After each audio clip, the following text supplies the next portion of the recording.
शुरू अल्लाह ताला के नाम से जो बड़ा मेहरबान नहायत रहम करने वाला है। तो अस्सलाम वालेकुम जी, कैसे हैं आप सब? उम्मीद करती हूँ कि सब खैरियत से होंगे। आज मैं आप लोगों के लिए बहुत ही आसान बिल्कुल bakery style chicken tikka pizza बनाने की रेसिपी लेकर आई हूँ, जो कि बेहद मज़ेदार बनकर तैयार होती है, बहुत ही कम टाइम के अंदर और बहुत आसानी के साथ बनकर तैयार होती है। साथ ही मैं आप लोगों को होममेड पिज़्ज़ा सॉस और पिज़्ज़ा डो बनाना भी सिखाऊंगी। आप इसे बनाकर दावतों में भी सर्व कर सकते हैं और आप इसे बनाकर पार्टीज में भी इंजॉय कर सकते हैं। आप एक दफ़ा तो इस रेसिपी को ज़रूर ट्राई कीजिएगा, यकीन करें आपको ये रेसिपी बहुत पसंद आएगी, क्योंकि ये बनते ही इतने मज़ेदार है कि हर किसी को ये बहुत पसंद आते हैं। तो अगर आप भी आसान और ऑथेंटिक सी रेसिपी सीखना चाहते हैं तो इस वीडियो को बिना स्किप किए लास्ट तक ज़रूर देखिएगा। तो चलिए बगैर टाइम ज़ाया किए वीडियो को स्टार्ट करते हैं। तो यहाँ एक बाउल के ऊपर मैंने आटे वाली छाननी रख ली है। इसके अंदर ऐड कर रही हूँ मैदा, तकरीबन 1 कप मैदा ऐड कर रही हूँ। और ऐड करने के बाद मैदे को अच्छी तरह छान लेंगे। जब भी आप किसी भी चीज़ के अंदर मैदे को इस्तेमाल करें तो उससे पहले ज़रूर छान लिया करें। और मैदे को छानने के बाद में इसके अंदर ऐड कर रही हूँ half table spoon instant east, नमक ऐड कर रही हूँ हाफ टी स्पून। और नमक ऐड करने के बाद इसके अंदर ऐड कर रही हूँ चीनी 1 टीस्पून, बेकिंग पाउडर ऐड कर रही हूँ half tea spoon. Baking powder आप जरूर ऐड कीजिएगा, इससे डो बहुत सॉफ्ट बनकर तैयार होता है। फिर मैं इसके अंदर ऐड कर रही हूँ कुकिंग ऑयल 1 टेबल स्पून। और कुकिंग ऑयल ऐड करने के बाद में इसके अंदर ऐड कर रही हूँ दूध 1/4 कप।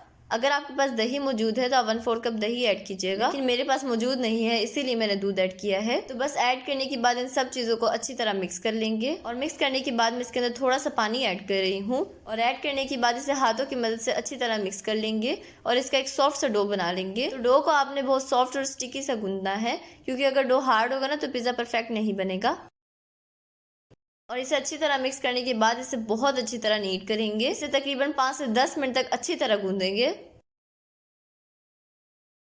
और गूंदने के बाद इसका एक पेड़ा बना लेंगे। और उसके बाद पेड़े के ऊपर थोड़ा सा ऑयल लगा लेंगे, अच्छी तरह पूरे पेड़े के ऊपर लगाएंगे। और ऑयल लगाने के बाद मैं इसे प्लास्टिक रैप की मदद से कवर कर रही हूँ। अगर आपके पास प्लास्टिक रैप नहीं है तो आप किसी एयर टाइट बॉक्स के अंदर इसे रख सकते हैं राइस होने के लिए। बस बेसिकली डो के अंदर ज़रा से भी एयर नहीं जानी चाहिए, वरना डो राइस नहीं होगा। तो बस अब इसे इसी तरह काउंटर पे तकरीबन 1 से 1.5 घंटे राइस होने के लिए रख देंगे। तो डो जो है वो बेसिकली गर्मियों में जल्दी राइस हो जाता है, सिर्फ 1 घंटे के अंदर राइस हो जाती है, लेकिन सर्दियों में से तकरीबन 1.5 से 2 घंटे लग जाते हैं राइस होने के लिए। चलिए जब तक डो राइस हो रही है तब तक हम चिकन को तैयार कर लेते हैं। तो जिसके लिए मैंने यहाँ 150 ग्राम चिकन लिया है और ये मैंने बोनलेस चिकन लिया है। इसे मैं छोटे छोटे क्यूबिक शेप में कट कर रही हूँ। तो ये देखिए सारे चिकन को मैंने कट कर लिया है। अब इसके अंदर हम कुछ स्पाइसेस ऐड कर देंगे, जिसमें मैं इसके अंदर ऐड कर रही हूँ हाफ टी स्पून कुटी हुई लाल मिर्च। और साथ ही मैं इसके अंदर 1 चुटकी पिसी हुई लाल मिर्च ऐड कर रही हूँ। गरम मसाला पाउडर ऐड कर रही हूँ 1/4 टीस्पून। हल्दी ऐड कर रही हूँ 1/4 टीस्पून। नमक ऐड कर रही हूँ हाफ टी स्पून। नमक आप अपने टेस्ट के अकॉर्डिंग कमी ज्यादा ऐड कर सकते हैं। फिर मैंने इसके अंदर ऐड किया है 1/4 टीस्पून काली मिर्च पाउडर और 1/4 टीस्पून ही मैंने इसके अंदर जीरा पाउडर ऐड किया है। फिर मैं इसके अंदर ऐड कर रही हूँ टिक्का मसाला, ये मैं 1 टीस्पून भर के ऐड कर रही हूँ। साथ ही मैं इसके अंदर ऐड कर रही हूँ विनेगर यानी सिरका half table spoon. Soya sauce add कर रही हूँ half table spoon. Soya sauce मैं होममेड यूज कर रही हूँ। अगर आपको इसकी रेसिपी चाहिए तो इसका लिंक आपको डिस्क्रिप्शन बॉक्स में मिल जाएगा, साथ में आई बटन में भी इसका लिंक शेयर कर दूंगी। फिर मैंने इसके अंदर ऐड किया है half table spoon ginger garlic paste यानी अदरक लहसुन का पेस्ट, 1 टेबल स्पून इसके अंदर कुकिंग ऑयल ऐड किया है। इसके बाद इन सब चीजों को अच्छी तरह मिक्स कर लेंगे। साथ ही मैं इसके अंदर थोड़ा सा फूड कलर ऐड कर रही हूँ। और ऐड करने के बाद इसे अच्छी तरह मिक्स कर लेंगे। और अगर आपको मेरी वीडियो थोड़ी सी भी अच्छी लग रही है ना तो मेरी वीडियो को लाइक कर दें, और चैनल पे नए हैं तो जरूर सब्सक्राइब कर लें। और यहाँ चूल्हे के पे मैंने एक पैन रख लिया है, इसके अंदर चिकन को ऐड कर देंगे जिसके अंदर हमने मसाला लगाया है। और ऐड करने के बाद इसे अच्छी तरह मिक्स करेंगे और इसे हाई फ्लेम पे पकाएंगे। तो चिकन को हमने कम्प्लीटली गलाना नहीं है, इसे सिर्फ 80% तक पकाएंगे और बाकी का जो 20% है ना वो बेक होते हुए गल जाएगा। तो बस हाई फ्लेम पे हम इसका पानी अच्छी तरह ड्राई कर लेंगे। तो ये देखिए चिकन का पानी कम्प्लीटली ड्राई हो चुका है, लेकिन चिकन अभी सिर्फ 50% ही गला है। तो इसे 80% गलाने के लिए मैं इसके अंदर थोड़ा सा पानी ऐड कर रही हूँ। और ऐड करने के बाद इसे अच्छी तरह मिक्स करेंगे और इसका सारा पानी ड्राई कर लेंगे। तो ये देखिए चिकन का सारा पानी ड्राई हो चुका है और ये 80% तक गल चुका है।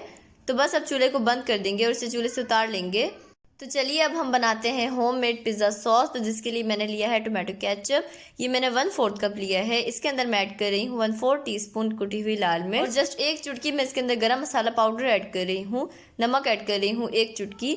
1/4 टीस्पून मैं इसके अंदर ऐड कर रही हूँ ज़ीरा पाउडर और 1/4 टीस्पून ही मैंने इसके अंदर काली मिर्च पाउडर ऐड किया है। साथ ही मैंने इसके अंदर ऐड किया है 1/4 टीस्पून ऑरिगेनो और 1/4 टीस्पून मैंने इसके अंदर थाइम लीव्स ऐड किया है।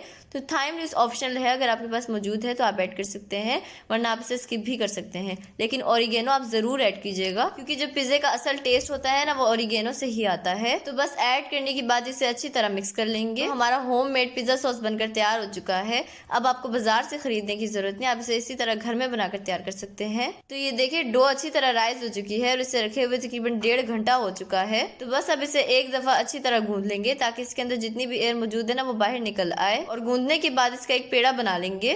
और यहाँ काउंटर पे मैं थोड़ा सा मैदा डस्ट कर रही हूँ, और मैदा डस्ट करने के बाद इसके ऊपर पेड़े को रख लेंगे और पेड़े के ऊपर अच्छी तरह मैदा लगा लेंगे और इसके बाद इसे बेल लेंगे। तो बस मैं इसे ना ही ज़्यादा पतला बेल रही हूँ और ना ही ज़्यादा मोटा बेल रही हूँ, बस नॉर्मल सा ही बेल रही हूँ। अगर आपको पिज़्ज़े के अंदर क्रस्ट पसंद है तो आप इसे पतला बेलिएगा, लेकिन अगर आपको पिज़्ज़े के अंदर क्रस्ट नहीं पसंद है तो आप इसे मोटा बेल सकते हैं। आपके ऊपर डिपेंड है कि आपको कैसा अच्छा लगता है। तो ये देखिए पेड़े को मैंने बेल लिया है और यहाँ मैंने एक मोल्ड ले लिया है। इसे सबसे पहले हम ऑयल से ग्रीस कर लेंगे। तो बस जब भी आप कोई चीज़ बेक कर रहे हो तो मोल्ड को आप एक दफ़ा ऑयल से ग्रीस कर लिया करें। तो ये देखिए मोल्ड को मैंने ग्रीस कर लिया है। अब इसके ऊपर हम रोटी को ऐड कर देंगे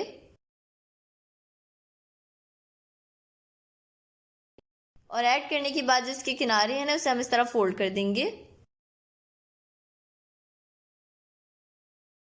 तो ये देखिए किनारों को मैंने फोल्ड कर लिया है। अब मैं फॉक की मदद से इसमें होल कर रही हूँ। अच्छी तरह पूरी रोटी के ऊपर होल करेंगे और होल करने के बाद इसके ऊपर ऐड कर देंगे पिज़्ज़ा सॉस और ऐड करने के बाद इसे स्पैचुला की मदद से पूरी रोटी पे अच्छी तरह स्प्रेड कर लेंगे।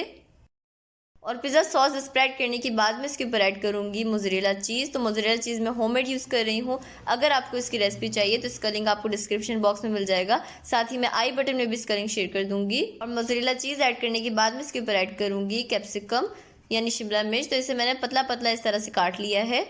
आपकी मर्जी है, आप जिस भी शेप में कट करना चाहें कट कर सकते हैं। और इसके बाद मैं इसके ऊपर ऐड कर रही हूँ प्याज। प्याज को भी मैंने पतला पतला काटा है।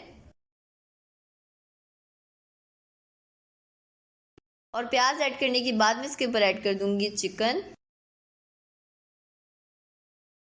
तो ये देखिए मैंने चिकन ऐड कर दिया है। अब मैं दोबारा से इसके ऊपर मोज़रेला चीज़ ऐड कर रही हूँ। मोज़रेला चीज़ ऐड करने के बाद इसके ऊपर थोड़ा सा मैं ऑरिगेनो छिड़क रही हूँ। अब ये बनकर तैयार है। तो चलिए अब इसे बेक कर लेते हैं। तो मैं इसे अवन में बेक कर रही हूँ। अवन को मैंने 220 डिग्री पर प्री हीट कर लिया था 10 मिनट के लिए, और अब इसे 220 डिग्री पर ही इसे हम बेक करेंगे। तकरीबन 15 से 20 मिनट तक बेक करेंगे। इसी तरह से अगर आप पतीले में बेक करना चाहते हैं तो आप स्टैंड रख के पतीले को मीडियम फ्लेम पे प्री हीट कर लें 10 मिनट के लिए, और फिर मीडियम फ्लेम पे ही आप इसे 25 से 30 मिनट तक बेक कर लें। तो ये देखिए पिज़्ज़ा हमारा बेक हो चुका है और तकरीबन ये 20 मिनट के अंदर बेक हुआ है। तो चलिए अब इसे कट कर लेते हैं। माशाल्लाह से खुशबू तो बहुत ही प्यारी आ रही है। यकीन करें पूरे घर में खुशबू फैल चुकी है पिज़्ज़ा की। मुझसे तो सब्र ही नहीं हो रहा, दिल कर रहा है मैं इसे जल्दी से खा लूँ। इसकी खुशबू तो बहुत ही प्यारी आ रही है और ये जितना देखने में मज़ेदार लग रहा है, यकीनन उससे कई गुना ज़्यादा ये खाने में मज़ेदार होगा। तो ये देखिए मैंने इसे कट कर लिया है। तो चलिए मैं आपको इसकी फाइनल लुक दिखाती हूँ। तो ये देखें जी माशाल्लाह ये कितना ज़बरदस्त बनकर तैयार हुआ है, बिल्कुल बेकरी जैसा बनकर तैयार हुआ है। ये देखिए मैं आपको एक स्लाइस भी दिखा देती हूँ इसकी। ये देखिए ये नीचे से बिल्कुल परफेक्टली बेक हुआ है, ये देखें। और ये देखिए ये कितना सॉफ्ट बनकर तैयार हुआ है। ये देखिए जी माशाल्लाह ये कितना सॉफ्ट बना है, बिल्कुल बेकरी जैसा बनकर तैयार हुआ है। तो आप मेरे कहने पर एक दफ़ा तो इस रेसिपी को ज़रूर ट्राई कीजिएगा और मुझे फीडबैक भी लाजमी दीजिएगा। तो आई होप आपको ये रेसिपी बहुत पसंद आई होगी। अगर आपको मेरी रेसिपी पसंद आए तो प्लीज़ मेरे चैनल को सब्सक्राइब कर दें, बेल आइकन को प्रेस करना ना भूलें। वीडियो अच्छी लगे तो लाइक और शेयर करना ना भूलें। तो नेक्स्ट वीडियो तक अल्लाह हाफिज़।